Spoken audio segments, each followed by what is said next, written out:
Everyone, सो आज हम discuss करेंगे जेनरिक एंड ब्रांडेड मेडिसिन के बारे में। सो जेनरिक एंड ब्रांडेड मेडिसिन क्या होती है, इसकी जो प्राइस है उसमें इतने डिफरेंसेस क्यों होते हैं, क्यों जेनरिक मेडिसिन इतनी सस्ती होती है और क्यों ब्रांडेड मेडिसिन इतनी महंगी होती है।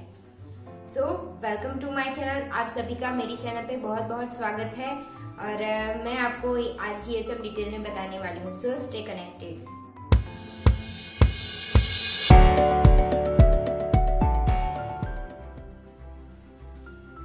जैसे मैं आपको एक एग्जांपल देना चाहती हूँ कि आप दुकान पे गए और आपको खरीदना है आटा। सो आप एक आटा है जो बिना पैकिंग का है, डिब्बे में है, वो एक साइड पड़ा है और दूसरी साइड आशीर्वाद आटा पड़ा है। आपने वो जो खुला आटा था वो खरीद लिया क्योंकि वो सस्ता था और दूसरी तरफ आपकी नज़र पड़ती है आशीर्वाद आटे पे। तो वो जो आटा है वो पैकिंग में था, वो अच्छा दिख रहा था पर वो महंगा था, तो आपने वो नहीं खरीदा।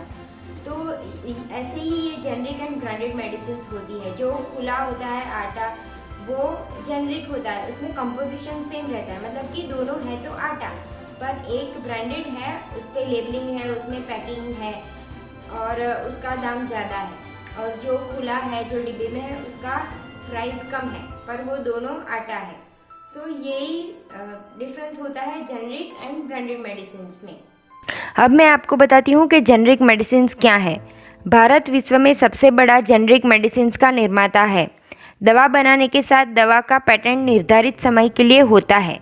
मान लीजिए जब भी किसी भी कंपनी ने किसी भी नई दवा का निर्माण किया तो उस कंपनी के पास एक निश्चित समय के लिए उस दवा का पेटेंट होता है। उस समय तक और कोई भी कंपनी उस दवा को कॉपी नहीं कर सकती, लेकिन पेटेंट अवधि खत्म हो जाने के बाद उन दवाओं का निर्माण कोई भी कंपनी कर सकती है, लेकिन हर कंपनी को उन दवाओं के निर्माण में उस पैरामीटर्स और मानकों को ध्यान में रखना होता है। ये दवाएं जेनरिक होती हैं। अब मैं आपको बताती हूँ कि जेनरिक मेडिसिन कैसे काम करती है। दवाएं जेनरिक हो या ब्रांडेड, सभी में मॉलिक्यूल्स मतलब कि कंपोजिशन एक मुख्य तत्व होता है। जैसे कि बुखार में उपयोग की जाने वाली मेडिसिन पैरासीटामोल होती है। पैरासीटामोल जेनरिक नेम है, जबकि इसका ब्रांडेड नाम इससे कुछ मिलता जुलता या कुछ भी हो सकता है, जैसे कि पेनाडोल, डोलो। इसमें मुख्य तत्व सिर्फ पैरासीटामोल होता है। अब आप सोचते होंगे कि डॉक्टर जेनरिक मेडिसिन क्यों नहीं लिखते।